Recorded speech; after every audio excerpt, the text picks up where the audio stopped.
So hello everyone, स्वागत है आप सभी का। आज हम लोग देखने वाले हैं 50 वो बीबीआई टॉपिक हिस्ट्री से।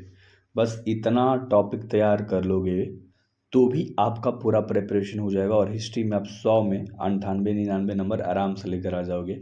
टेंशन मत लो, ठीक है। बाकी तो मैं इंपॉर्टेंट क्वेश्चन, ऑब्जेक्टिव, सब्जेक्टिव सब चैप्टर वाइज तैयार करा रहा हूँ। फिर मैं बाद में आपका बीबीआई भी तैयार करा दूंगा और पीडीएफ भी दे दूंगा।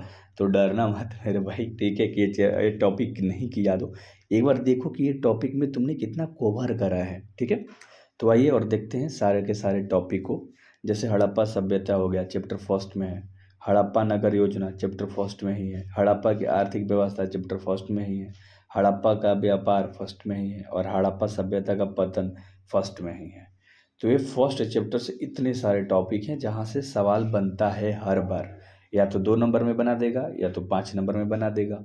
तो हड़प्पा सभ्यता क्या है, या हड़प्पा नगर योजना क्या थी, या आर्थिक व्यवस्था वहाँ की मतलब पैसे से संबंधित जो व्यवस्था थी मुद्रालय वो कैसी थी, उसका व्यापार कैसा था, मतलब लोग बिजनेस करते थे, या हड़प्पा सभ्यता कैसे ख़त्म हो गया। तो ये सब इंपॉर्टेंट वाले टॉपिक्स है चैप्टर फर्स्ट के। उसके बाद अगर चैप्टर सेकंड में ऐसे ही तो ये वैदिक सभ्यता आपको जानना है, फिर महाजनपद जानना है, मौर्य साम्राज्य के बारे में पढ़ना है, ठीक है। चंद्रगुप्त मौर्य के बारे में जानना है, अशोक के धाम नीति और मौर्य प्रशासन के बारे में। ये सब चैप्टर 2 से इतने सारे इंपॉर्टेंट टॉपिक है, ठीक है।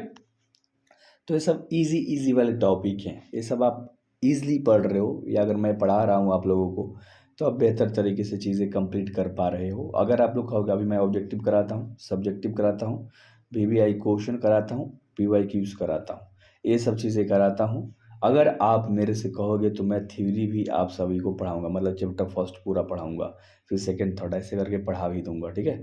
तो ये 11 गो टॉपिक कब तक हम लोगों ने देख लिया है। फिर गुप्त साम्राज्य, वर्ण व्यवस्था, ठीक है।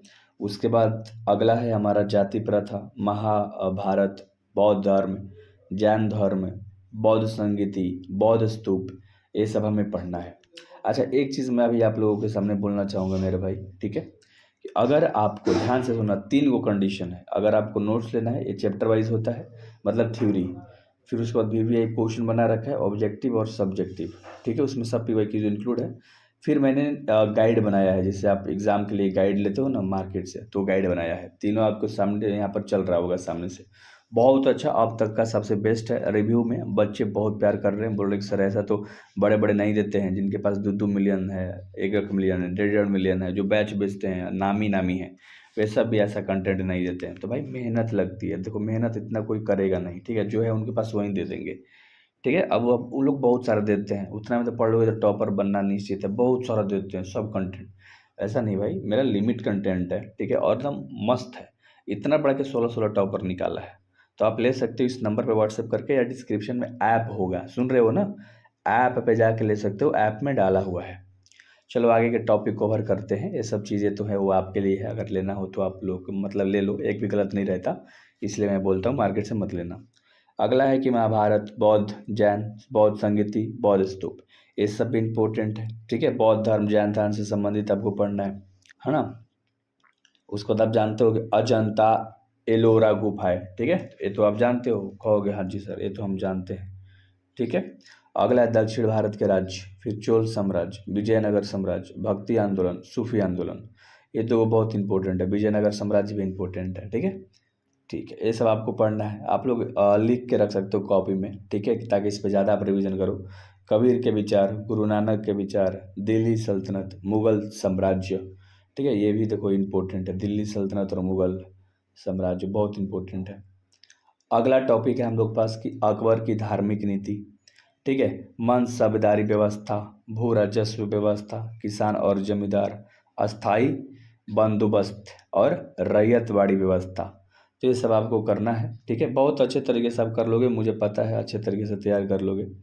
अगला चीज़ पे अगर हम फोकस करें जो कि 36 ले है, महालवाड़ी व्यवस्था, औपनिवेशिक शासक, 1857 का विद्रोह, किसान आंदोलन, आदिवासी आंदोलन, महात्मा गांधी का आगमन, ठीक है। तो इसमें 1857 का विद्रोह पढ़ लेना, बाकी कोनो पढ़ोगे चाहिए नहीं, वो किसान आंदोलन पढ़ लेना, ठीक है। ये दो को बहुत ही ज़्यादा महत्वपूर्ण है। अगला टॉपिक हम लोग कवर कर रहे हैं चंपारण सत्याग्रह, खेड़ा सत्याग्रह, असहयोग आंदोलन और सविनय अवज्ञा आंदोलन, ये दो को बहुत इंपॉर्टेंट है। तो अभी तक मैंने ना देखो 12-13 को इम्पोर्टेंट हाईलाइट करा है, जहाँ से सवाल फिक्स है कि हर साल बनता है। मतलब अगर आपको 45-50 नंबर लेकर आना है ऑब्जेक्टिव सब्जेक्टिव दोनों मिला के, तो ये 13-14 को टॉपिक करना जो मैंने VBI कह के बोला है। और हाँ, मार्केट से गाइड वगैरह के चक्कर में मत पड़ना या कहीं और से ठगा जाओगे, लूटा जाओगे, पैसे बर्बाद होंगे और सब गलत याद कर लोगे। सो बी केयरफुल, अच्छे तरीके से करना है ना, ले लेना है नोट्स को ऐप में जाके।